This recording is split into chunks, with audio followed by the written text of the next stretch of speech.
Mais voilà, donc nous avons été heureux d'accueillir ce congrès dont la réunion vient juste se terminer. Bon, même si malheureusement le reste du programme est perturbé par la météo capricieuse qui ne nous a pas permis de pouvoir faire les courses, que ce soit hier ou aujourd'hui. Il y a eu une bonne participation au congrès puisque c'était un peu le premier depuis malheureusement cette période de Covid qui nous embête tant et et c'était vraiment premier congrès qui se reposait dans des conditions normales le deuxième week-end, le deuxième dimanche de mars comme toujours. Bienvenue. Alors, monsieur le maire, la Fédération française de la course camarguaise est particulièrement honorée de vivre son congrès au cœur de votre si beau village provençal. Quand on évoque votre village de Fontvieille, nous sommes inévitablement attirés par la richesse de son histoire, par sa culture, par son magnifique patrimoine, mais nous sommes aussi marqués par un village profondément ancré dans nos traditions, qui en font un village rayonnant et un pilier historique de la course camarguaise. Majesté Camille Ottoman, Reine d'Arles, Mesdames Manon, Alexandre et Clémence Fabre, Demoiselles d'honneur, Mademoiselle Desmoulins, Maguelone Donadei, Angelina Aubert, première dauphine, Morgane Sana, pardon. Merci d'être à nouveau à nos côtés et soyez les bienvenus. Cher Philippe Bayle, président du club taurin Fontvieillois, ainsi que tous tes membres, un grand merci pour votre collaboration et votre engagement à nos côtés pour l'organisation de ce 77e congrès fédéral. Chers amis et coéquipiers du bureau, du comité directeur, des commissions fédérales, merci de m'accompagner dans cette difficile mais ô combien belle aventure. En 1898, un groupe de passionnés fontvieillois se regroupait pour créer le club taurin. 124 ans après, la longue histoire de cet emblématique club taurin révèle la force et la grandeur du mot transmission. À l'image de ces générations successives de fontvieillois qui ont su assurer depuis plus d'un siècle la pérennité de la course camarguaise sur leur terre, ce congrès et cette saison seront marqués du signe de la jeunesse et de la transmission. La transmission, c'est la main tendue, c'est la générosité, c'est le respect de l'héritage reçu et la volonté de le perpétuer avec respect et conscience. La transmission, c'est tous ces anciens qui nous ont ouvert la voie et qui restent à jamais gravés dans notre mémoire et dans notre cœur. La transmission, c'est un ancien qui accompagne un jeune aux arènes pour partager l'intensité et l'authenticité d'une course camarguaise, ou un pays pour approcher au plus près le Seigneur de Camargue. Mesdames et messieurs, en ce début de congrès, nous voulons rendre un hommage appuyé aux gens de Boubine qui ont contribué eux aussi à cette transmission et qui nous ont quittés malheureusement depuis le dernier congrès.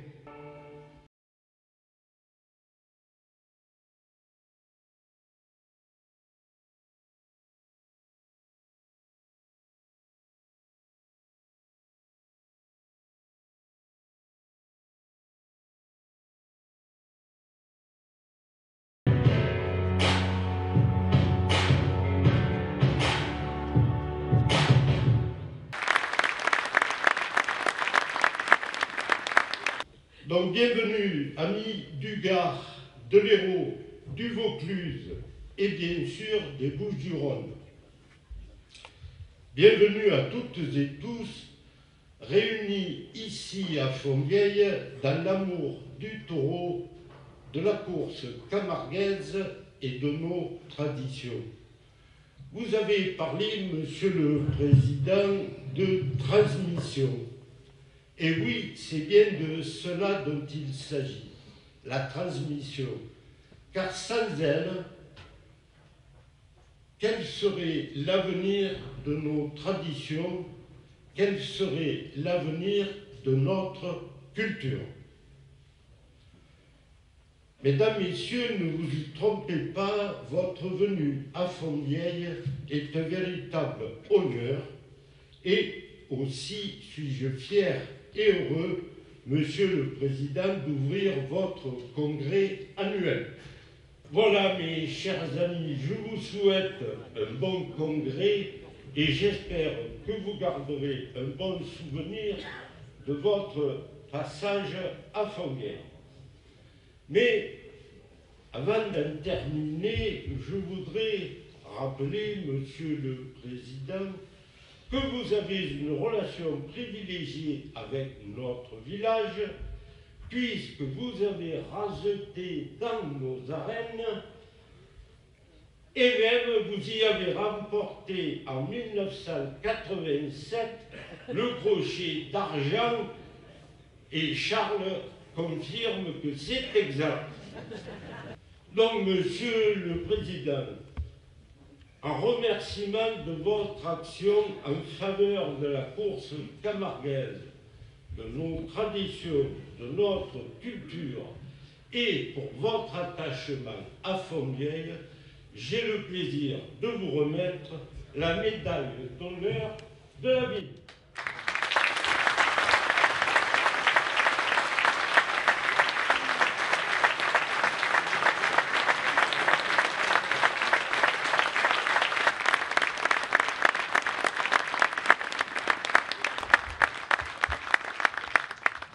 Et quel plaisir de nous retrouver pour le congrès de la Fédération française de la course camarguaise, ici, à Fontvieille. Cette commune qui abrite une manade chère à mon cœur, la manade Chauvet. C'est grâce à elle que j'ai appris à écouter et observer les animaux à la fois fascinants et mystérieux que sont les taureaux de race Camargue.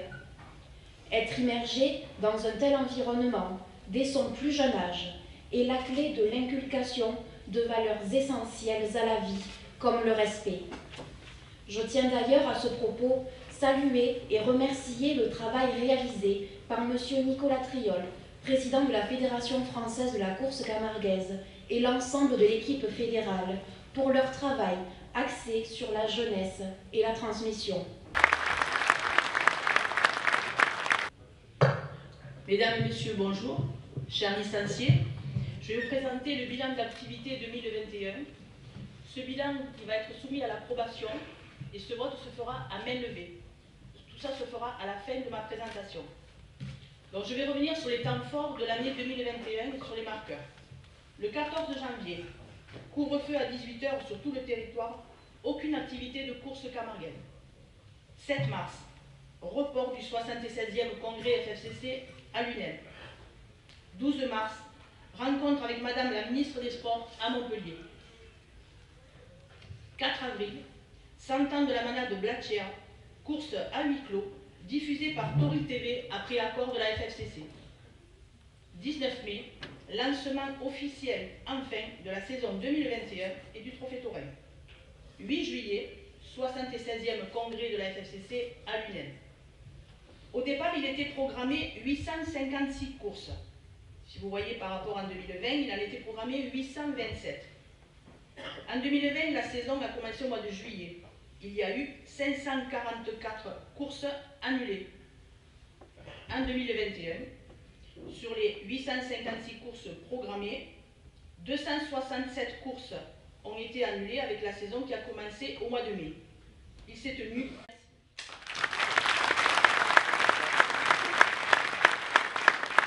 Pardon, avec Boris, qui ont pris en main le compte Instagram de la fédération. Donc vous voyez, c'est quelque chose qui marche énormément. Vous avez ici les statistiques avec au niveau d'un public jeune, public des abonnés de 13 à 17 ans, 18-24 ans tirés. Ça nous fait quand même quelque chose quand vous voyez des gamins dans les cours d'école ou dans les parcs d'attraction qui s'amusent à sauter sur Mickey. Qu'est-ce que ça veut dire?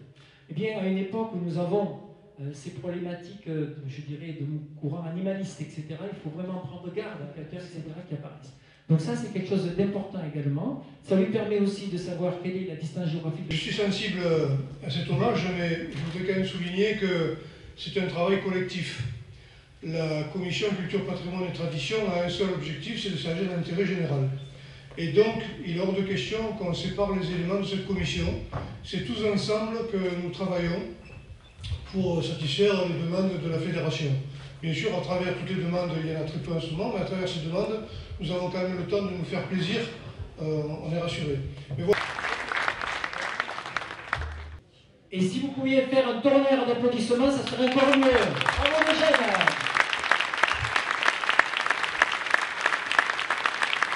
Donc c'est juste pour le dire. Alors les nouveaux projets, qu'est-ce qu'on a comme projet en cours? Eh bien l'animation pédagogique. Alors, avec la participation, ou alors dans une action de tri en Camargue, dans une malade. L'idée est très simple. Donc la première session, nous avons rendez-vous aux 20h. On va appeler les championnats de France loisirs. Donc le principe est simple.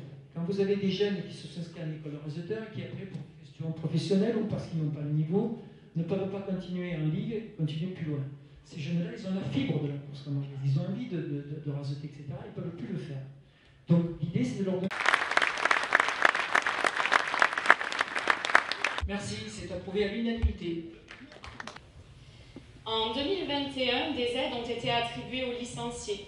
D'une part, la remise spéciale Covid qui a été négociée auprès d'AXA, notre assureur, à hauteur de 27 000 € et qui a été rétrocédée aux licenciés 2020 par une remise de 18% sur la cotisation assurance de l'ensemble des licenciés en 2021.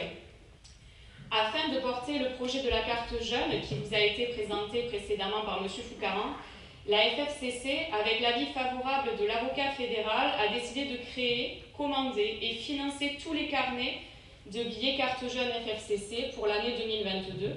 Le retrait de ces billets. Ce budget prévisionnel a été construit par la commission Finances selon les orientations proposées et validées en bureau et en comité directeur le 10 décembre dernier. Et la préparation des futurs projets 2023 qui vous ont été présentés tout à l'heure par Alain Foucaran. Ce budget vise la recherche du quasi-équilibre financier. Le chiffre d'affaires... Bonjour à tous, donc je suis Sabine Adjé, je suis directrice du GDS 13.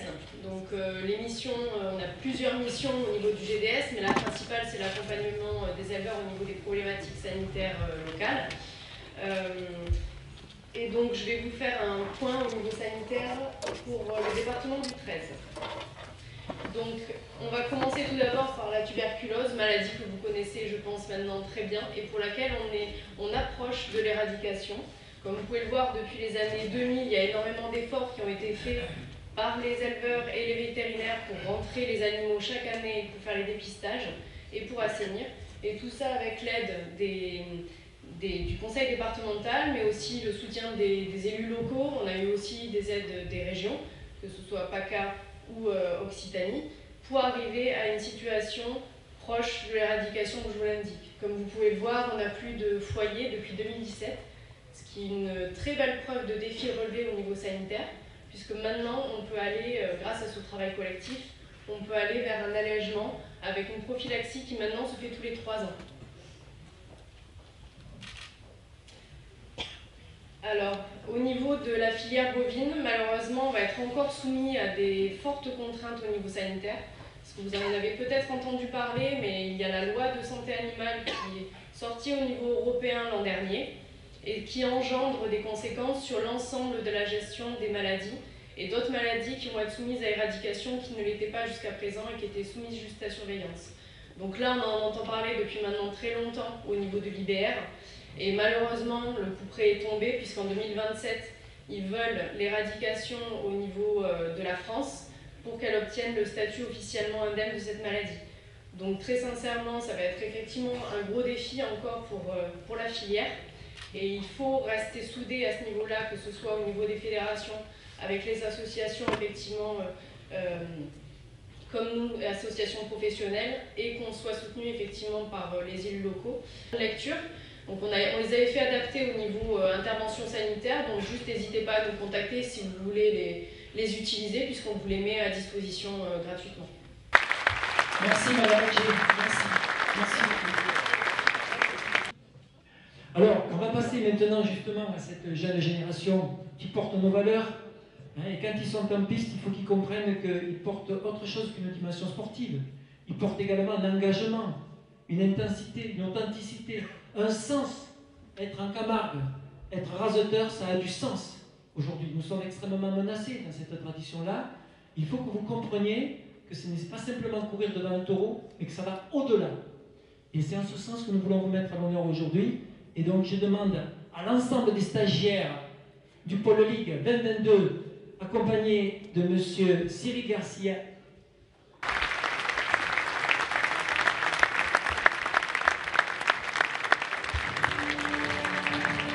On peut les applaudir plus fort que ça, s'il vous plaît. Venez à gauche, là. Là, non, pas là.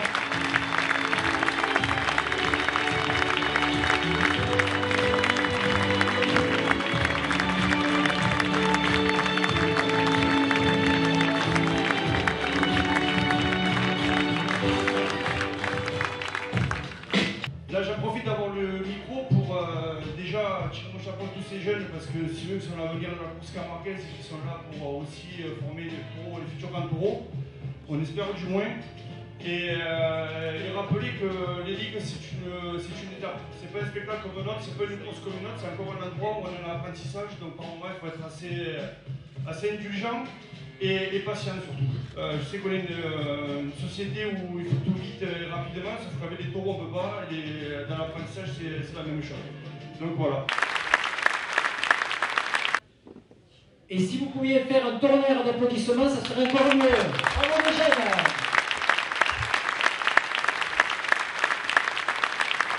Parce que nous allons honorer une femme ou un homme qui, de par son parcours, ses valeurs, son engagement pour la course camarguaise et les traditions, a marqué de son empreinte son passage et son parcours.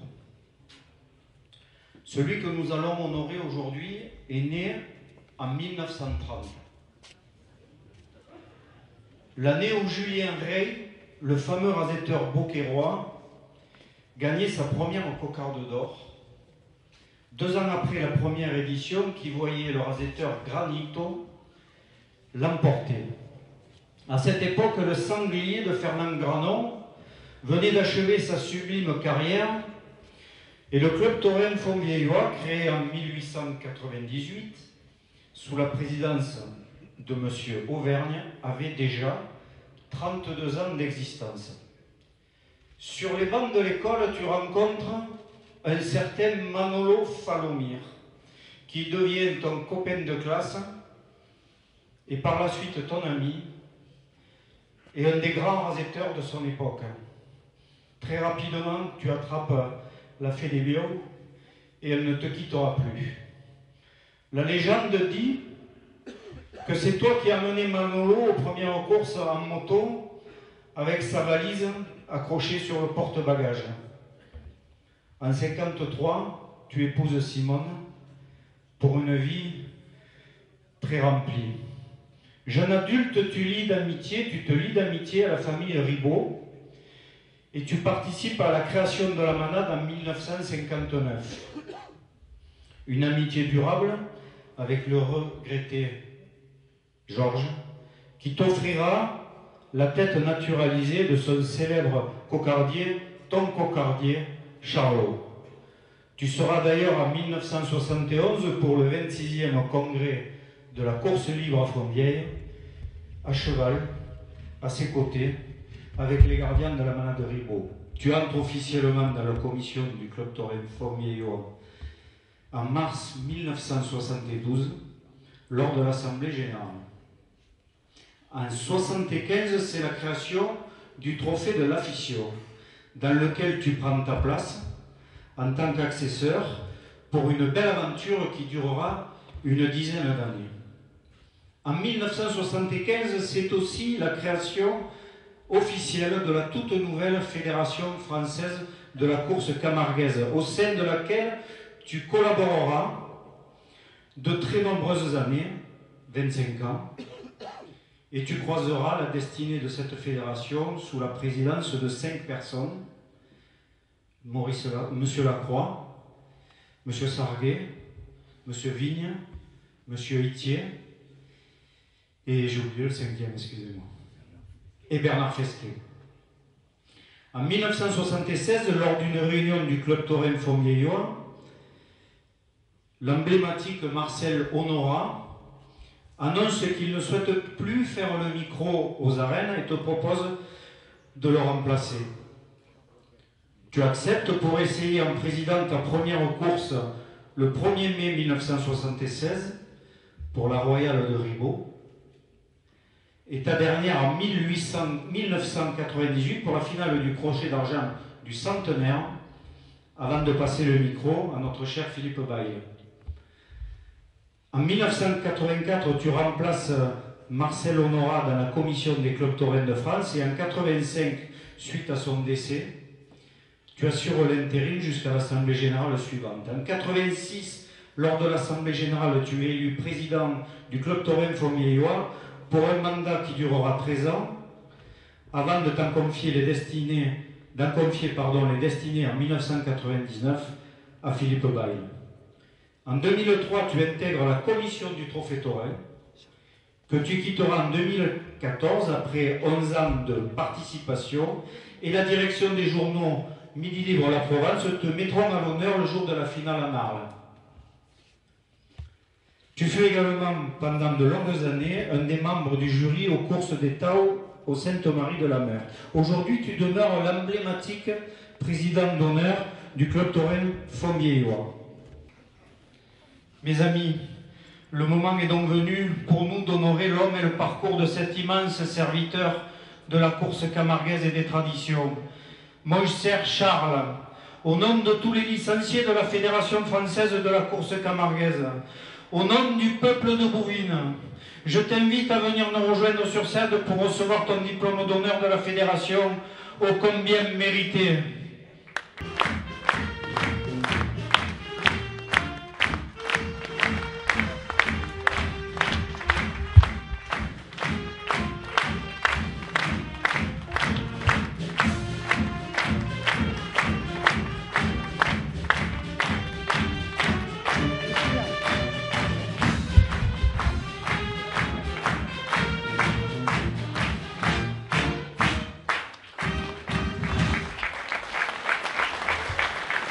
Je crois que je suis très ému, pas un instrument, mais ce diplôme, peut-être que je l'ai mérité sûrement, puisqu'on me le donne. Mais enfin, je voudrais quand même évidemment tous ceux qui ont participé et qui ont été compromis pour le dire, je suis très ému et je vous en remercie. Je remercie aussi, je crois que ça a déjà été dit, mais enfin, en tant qu'ancien président et président d'honneur actuellement, je dois remercier Monsieur le Président de la Fédération, son bureau et la commission sportive d'avoir choisi Fontvieillois et son club taurin pour ce 70e congrès. Ça me fait très plaisir et ça me touche beaucoup. Vous savez, le congrès, évidemment, j'en ai vécu deux. En 1971, je n'ai pas participé à cette élaboration car j'étais trop jeune. Et en 2022, je n'ai pas participé non plus à l'élaboration car je suis trop vieux. Mais enfin, je reste et je suis de tout cœur avec vous, avec tous ceux qui sont chargés de la Bouvine, de la course camarguaise et surtout en particulier. Monsieur le Président, Monsieur, tous vos collaborateurs, Mesdames et Messieurs les classistes, vous repartirez de Fontvieillois avec un bon souvenir de cette journée de grisaille, certes, mais constructive et amicale.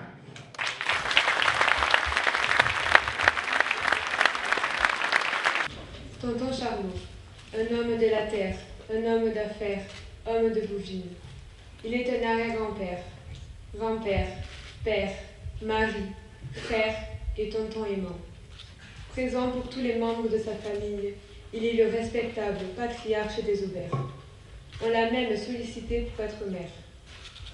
Son amour et sa passion pour les taureaux, les chevaux, en ont fait un garçon hors pair. L'œil aiguisé sur la course camarguaise l'a conduit à être un honorable président du club taurin fongellois. Charlot, ce nom qui retentit dans les arènes au son des coups de barrière, ce même nom donné au célèbre taureau de la manade de Ribaud. Ce n'est pas une coïncidence, c'est quand l'honneur des qualités d'un homme rejoint celle d'un taureau. Personnalité humble, incontournable de Fonzeille. Aujourd'hui, quand on arrive au village, après le parc des Cordes, près du Castellet, là où la lumière se jette sur la terre, Charlot est là, la casquette sur le nez, le coffre de la clé ouverte, entouré de chevaux blancs du haut de ses 91 ans. Il veille sur la terre comme il veille sur le ciel.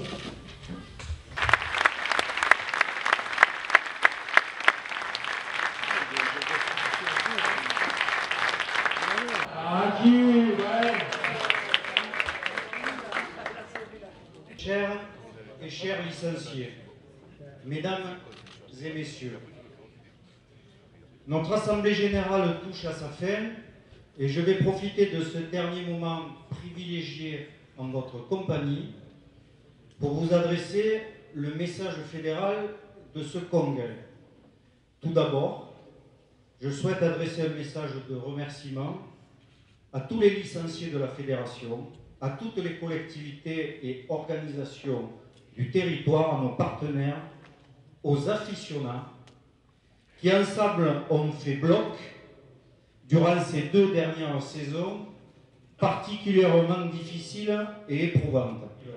Conscients de la puissance de notre patrimoine, confiants sur notre avenir, ensemble restons mobilisés, restons unis et optimistes, avec au cœur l'espérance en des jours brillants pour notre chère course camarguaise. Et quand l'espérance vient à l'âme, le courage monte au cœur. Vive la course camarguaise et vive la fédération!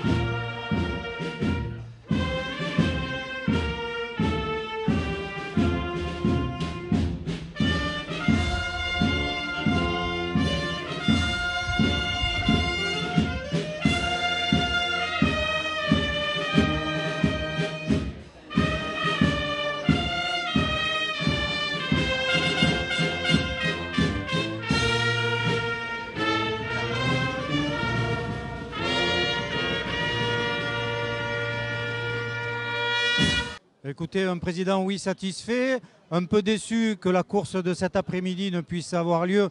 C'était une course excellemment montée. Le congrès s'est bien passé, nous avons eu une très belle affluence et nous avons pu présenter à l'ensemble des licenciés présents les projets fédéraux qui s'inscrivent, allez, on va le dire, sur la transmission et la jeunesse, avec la carte jeune, avec l'arène gonflable, avec les animations pédagogiques, avec les journées détection pour les écoles, avec la réalité virtuelle et ses ateliers d'immersion, etc., etc., etc. Je crois qu'au vu des retours que j'ai là depuis 5 minutes, les gens sont séduits par cette dynamique autour de la jeunesse et ça nous fait chaud au cœur, ça nous donne vraiment la force pour continuer.